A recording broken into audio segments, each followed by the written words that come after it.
श्रीगुरुभ्यो नमः। हरिः ओम्।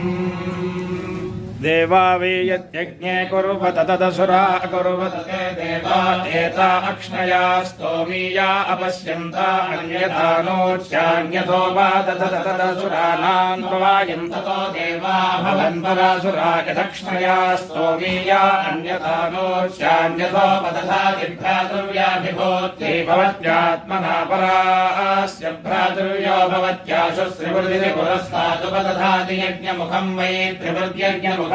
पुरस्ताद्वियाते दिव्योम सप्तदश इति दक्षिणतोऽन्नं वै व्योमान्नगो सप्तदशोऽन्नमेव दक्षिणतो दत्ते तस्मात् दक्षिणेनान्नमद्यते तरुण एकविपुंस इति पश्चात् प्रतिष्ठा वा एकविपुंस प्रतिष्ठित्यै भाण्डः पञ्चदश इत्युत्तरद ओजो वै भाण्ड ओजः पञ्चदश ओज एवोत्तरतो दत्ते